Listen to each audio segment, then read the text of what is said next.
हमारी श्री जी की करुणा ऐसी बरसती, ये नहीं कि यहाँ कुछ जंतुर कोई प्रसाद कुछ भी नहीं मिलता यहाँ, लेकिन आप जाइए और आपको वो चीज मिलेगी जो कहीं नहीं मिलेगी। कभी सोचा नहीं था गुरु जी ऐसा भी जीवन आएगा।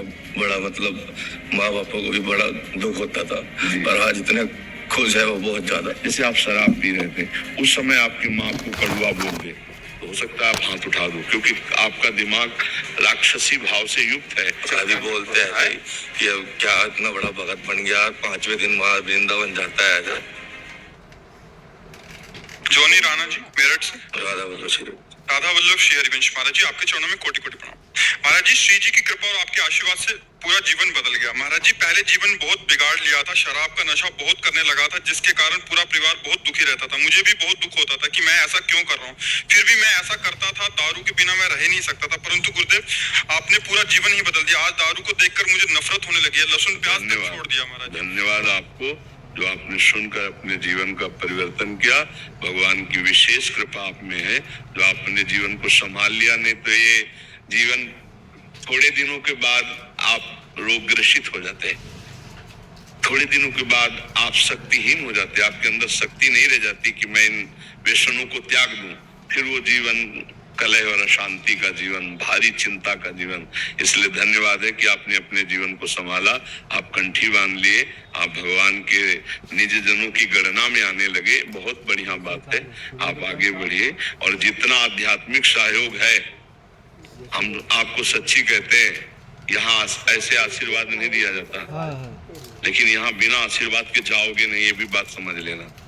ये यहाँ की एक महिमा तुम्हें हम आंतरिक बता रहे हैं, हमारी महारानी जी की, लाडली जी की। तेरे दरबार की आली निराली शान ये देखी, सखावत खुद तेरी गलियों में चक्कर काटते देखा, फैलाया हाथ जिसने तेरे दरबार में आकर, तुझे देते नहीं देखा मगर झोली भरी देखी। हमारी श्री जी की करुणा ऐसी बरसती, ये नहीं कि यहाँ कुछ जंतुर कोई प्रसाद कुछ भी नहीं मिलता। यहाँ प्रगट में कुछ आपको क्या मिला, प्रगट में कुछ नहीं मिला, लेकिन आप जाइए और आपको वो चीज मिलेगी जो कहीं नहीं मिलेगी। केवल श्री जी के चरणों की कृपा से आपका परिवर्तन होगा, आपको एक आध्यात्मिक उन्नति मिलेगी, आपको एक आनंद मिलेगा, एक दिव्यता मिलेगी, वो श्री जी की कृपा से मिल रही। सबका परिवर्तन होगा। अगर सुनोगे ध्यान से, चलोगे, तो आपको शब्दों से ही शक्ति मिल जाएगी, शब्दों से ही आशीर्वाद मिल जाएगा, क्योंकि केवल उद्देश्य एक ही है कि जब तक इसमें श्वास रहे तब तक परिवर्तन हो, सबका मंगल हो, सब स्वस्थ रहे। अगर अभी उद्देश्य बदल जाए, अभी एक भी शब्द का प्रभाव नहीं पड़ेगा, ये भी बात जान लो। ये जो प्रभाव पड़ता है ना, इसका उद्देश्य, केवल उद्देश्य से प्रभाव पड़ रहा है। जीवन का जो तप है, जो भजन है, जो साधन है, जो गुरु कृपा है, उसका उद्देश्य बन गया हमारे देश का, हमारे विश्व का मंगल हो, सब जन का परिवर्तन हो, तो वही शब्द जाता है और परिवर्तन कर देता है। और आपको धन्यवाद कि आप उस शब्द को सुनकर उसका आचरण में उतारे, आप गंदे आचरणों को त्यागा, हमारा सहयोग दिया, तो हमारी बात सत्य हुई, हमारा उपदेश देना धन्य हुआ, तो हमारा जीवन धन्य हुआ और आपका भी जीवन धन्य हुआ। आप खूब मस्ती से चलिए। कभी सोचा नहीं था गुरु जी ऐसा भी जीवन आएगा। बड़ा मतलब माँ बापों को भी बड़ा दुख होता था, पर आज इतने खुश है वो बहुत ज्यादा। हाँ, बस हमारी एक प्रार्थना है कि कभी उनके प्रतिकूल व्यवहार करने पर उनको कभी कष्ट न देना। माता पिता जैसा देवता इस पृथ्वी में और कोई नहीं है। जिसने अपने माता पिता को पूज लिया, उसको सुख पहुंचा दिया, और जिंदगी में कभी दुखी नहीं रहेगा और भगवान की कृपा रहे।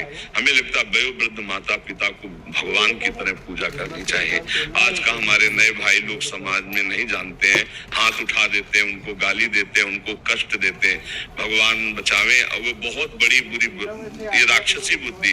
माने माता पिता ने देवा, साधुन ते करवावे सेवा, जिनके ही आचरण भवानी ते निश्चर सम जानो। वो राक्षसी बुद्धि बढ़ रही, इसलिए अध्यात्म की बहुत जरूरत हमारे समाज को है, क्योंकि इस राक्षसी बुद्धि का निदान अध्यात्म से होता है। जैसे आप शराब पी रहे थे, उस समय आपकी माँ आपको कड़वा बोल दे, तो हो सकता है आप हाथ उठा दो, क्योंकि आपका दिमाग राक्षसी भाव से युक्त है। फिर भले आप रो, पैर पकड़ो बाद में, लेकिन उस समय आप गलत व्यवहार कर सकते हैं, आप मार सकते हैं, आप गाली दे सकते थे, तो भगवान ने बचा लिया। और अब खुद माता पिता की सेवा करो, नाम जप करो, और ऐसे मित्रों का ज्यादा संग ना करो जो तुम्हें गलत में फिर डाल दे।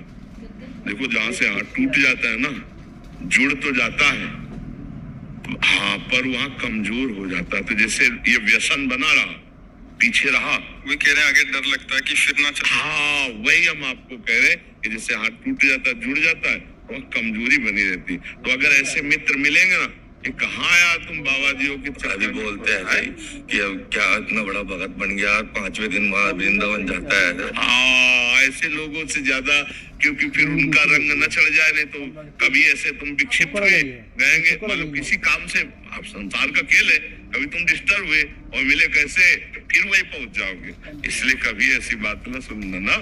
हाँ, एक तो बुद्धि अच्छी हुई जी, दिल और दिमाग हृदय सब यही रहता है जी, बस पूरा 24 घंटे राधा राधा राधा राधा। कृपा है। और जीवन का लाभ यही है कि दिल दिमाग ठीक हो जाए, प्रभु की तरफ लग जाए। सुनो उमा, ते लोग अभागी जो हरि तज होए विषय अनुरागी। हाँ, उमा वो अभागी लोग हैं जो भगवान का नाम जब नहीं, सतमार्ग नहीं, गंदे आचरणों में जीवन व्यतीत। 100-200 की तो पी जाते होंगे, ज्यादा की 1000-1500 रुपए, 1000-1500 की शराब पी जाते थे।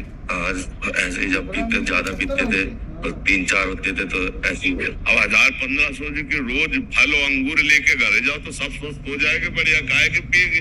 1000-1500 कैसे व्यर्थ जाते थे। अब कभी गंदी बात नहीं। अब ऐसे लोगों का संग इनको देखना चाहिए कि माया के पार्षद हमारे दुश्मन है, जो हमारे सतमार्ग को गिराने वाले।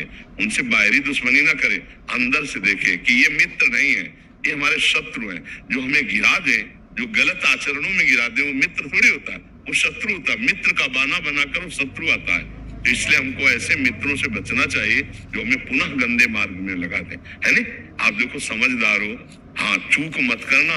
अभी भगवत कृपा, अगर चूक कर दी, अब फिसल गए तो अब दोबारा संभलना मुश्किल हो जाएगी। ये भी बात समझो, एक बार कृपा हो गई, निकल गए, अब उस दलदल में मत जाना, नहीं तो धंसते चले जाओगे। हाँ बिल्कुल, अच्छे से। क्या AI फनल सच में वर्क करता है?